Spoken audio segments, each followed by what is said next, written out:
ሚሊዮኖች የሚቆጠር ተከታዮች አሉ። የምትሰራቸው ስራዎች ግን ብዙ ኮሜርሻል አይደሉም። ፍራንክ የሚያስገኝ ነው ሊባል አይችልም። ቁም ነገሩ ላይ ያተኩራልና በሶሻል ሚዲያ ህይወቴን ቀይሬያለሁ ብለህ ታስባለህ? በሶሻል ሚዲያም ሆነ በአርቱ ገንዘብ አልሰራም። እውነቱን የምነግርህ እኔ አሁን ቲክታክ ላይ ኦልሞስት 4ኛ ዓመቴ ነው እና ገንዘብ ሜክ አላረግም። ግን 4ቱን ዓመታት ኮንሲስተንሲ አለ። ሰዎችን ለሰዎች መድረስ፣ ሰዎችን ማገዝ፣ ሰዎችን አስቆ ማደር፣ ሰዎችን የሆነ ሀሳብ ሰጥቶ ማለፍ። ከዛ ግን ፋይናንሻሊ ራሴን ዞር ብዬ ሳየው በጣም ይሰማሃል። ለኔ ብዬ አይደለም፣ ሰዎች የማይረዱህም ቤተሰብም የማይረዳህም አንዳንዴ ምን ይላሉ ቤተሰብ? ምክንያቱም እኔ ገንዘብ ያለኝ ሰው ምናምን ይመስላችኋል ውጪ ያሉ ሰዎች። ምክንያቱም ሌሎች በትንሽ ፎሎወር በጣም ብዙ ብር ይሰራሉ። ማስታወቂያ ምናምን አልሰራም፣ እኔ ብዙም አልሰራም።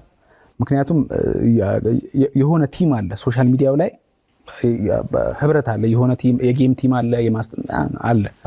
ሶ እዛ ውስጥ የለውም። አብዛኛውን ጊዜ እኔ ብቻዬን ነው ጊዜ የምትምለው ራሴ ላይ ነው የምትምለውና አልሰራም። ከዛ ግን ወደ ቤተሰብ ስትመጣ ታዝናለህ። እንዴት 1 ሚሊዮን ተከታይ ወይም ከዛ በላይ ያለው ልጅ እናቱ ስትቸገር ሲያይ ልብ ይሰብራል። አልገባኝም። እናቴ ይቸገራሉ ያልከኝ ነው? ኦፍ ኮርስ በደንብ ነው የምትቸገረው። ከዛ ችግሯን ደግሞ አያለው። ከዛ ልጅሽ ደርሶልሻል ትባላለች፣ ግን እውነታው አልደረሱላት። ምክንያቱም ማድረግ አልቻልኩም። ሰዎችን እያየዋት ታረጅብኛለች። ዩሲ እያየዋት ታረጅብኛለች እና ኢንሻአላህ ይቀየራል ብዬ አስባለሁ። ግን ምን መሰለህ ይሄ እገዛ ምናምን ሳይሆን ስራ መስራት እፈልጋለሁ። ሰዎችን ማገዝ እፈልጋለሁ።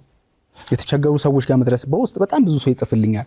ያሲኖ እንደዚህ ተቸግሬ እንደዚህ ሆኜ እንደዚህ አንተ እንትን አለህ ምናምን። እኔ አውቄ ሶሻል ሚዲያው ላይ ያለኝ እንቅስቃሴ ከጓደኞቼም ቢሆን የሆነ መኪና እንትንና እኔ መንዳትም አልችልም ብዙ። በዚህ አጋጣሚ ልታስተምሩ ማሚና ያ ማዘሯ ለናቱ ያሲንና የኔ አበባ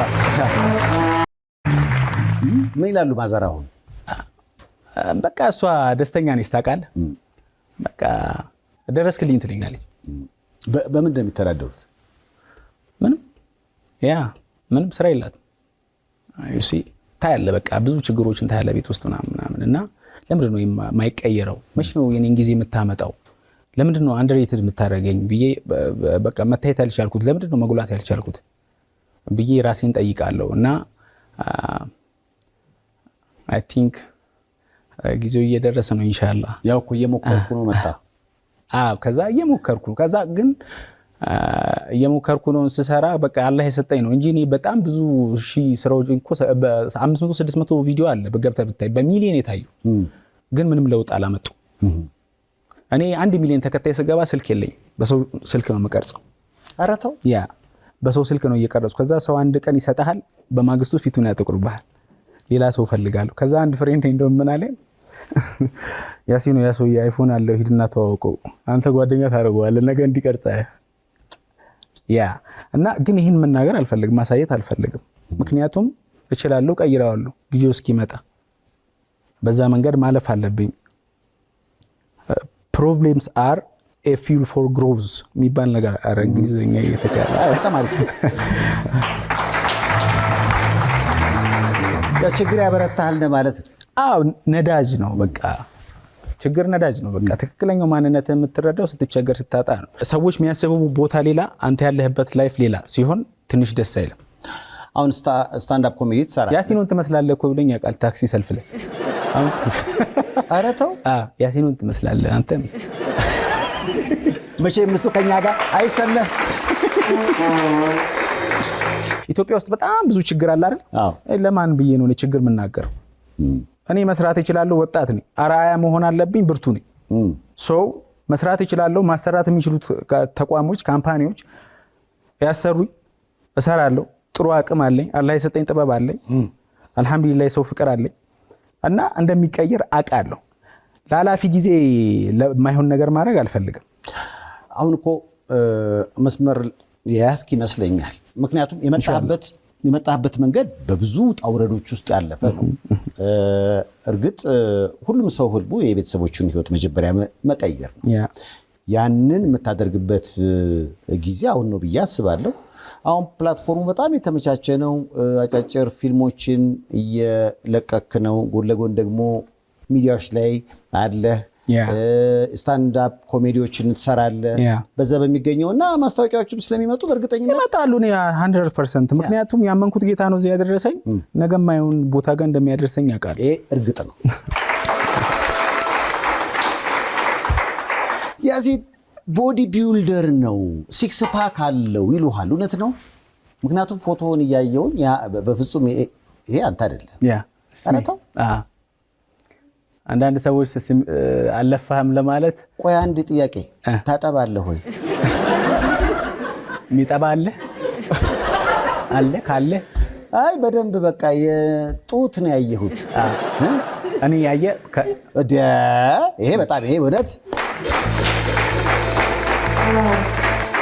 እዚህ ፎቶ ላይ ሰይፍሻ እምብርቴን አየኸው? አየሁት። እምብርቴ በልጅነቴ በደንብ የቋጠሩበት መንገድ ትክክል አይደለም። እንዴት ከዛ እንዴት ብዬ ካደኩኝ በኋላ ምክንያቱም ሶሻል ሚዲያ ላይ ብዙ ትችት ነበረ በዚህ ፎቶ ምክንያት። እኔ ይሄን ለአመታት ነው ከልጅነቴ ጀምሬ ፑሽ አፕ ሰራለሁ። ከዛ ከሆነ ጊዜ ደግሞ በኋላ ደግሞ አሁን እኔ በስፖርትን 5 አመት ምናምን ሰርቻለሁ ወጥሬ ማለት ነው። ከዛ እቺ የእምብርቷ ጉዳይ ግን ያሲኖ የእምብርት ትሰራለህ እንደሚያደርግ አንዳንዱ የካፖርት ቁልፍ የሚመስለው ምናምን ነው። ከዛ አቆጣጠሩ ትክክል ስላልሆነ ሲበዛብኝ እምብርቴን የቋጠሩት ሰውዬ ጋር ሄድኩ። እሺ ይሄ አሪፍ ጫሊ በለት ለበቃይ በእናታችን ነው። እሺ ምን አሉ የቋጠሩት? አሳዝነኝ ነው እንጂ የታችኛውንም ቋጥርልኝ ነበር።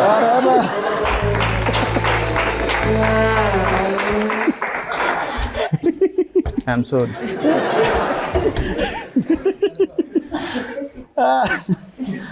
ምን አርጋቸው ነው እንዴ? ይኸውልህ እኔ አሁን አየህ ሃርድ ወርክ ነው ይሄ። ኮንሲስተንሲ፣ ዲሲፕሊን፣ ለራስ ያለ ክብር ምናምን ነው እንደዚህ የሚያሰራ ፊውቸርን ማየት። ምክንያቱም ስፖርት ቤት ሄዶ መስራት ቀላል ነገር አይደለም። ከዚህ ለፍተህ ካመጣኸው ደረት ከፓኩ ይልቅ እምብርት የሚያጎላ ሰው አለ። ያ ሰውዬ እኮ ይሄኔ ቦምብ የሚያክል ቦርጭ ይዞ እኮ ነው የኔ እጅ እምብርት ቦርጭ ብለህ ለምን አየህ? እሱን አስቋጥረው ለማለት ነው። ቦርጭ ቋጥረና አሪፍ ነው። ስፖርተኛ ነኝ፣ በደንብ ነው የምሰራው። አንዳንድ ሰዎች ስፖርት እየሰራውኝ እንትን የሚሉ ሰዎች አሉ። የዛ በሲክስ ፓክን ምናምን ያውና ይዋጣልን ይላል። እኔ ደስተኛ ነኝ አብሶ ብር ቢዋጣልኝ። ይሄ በጣም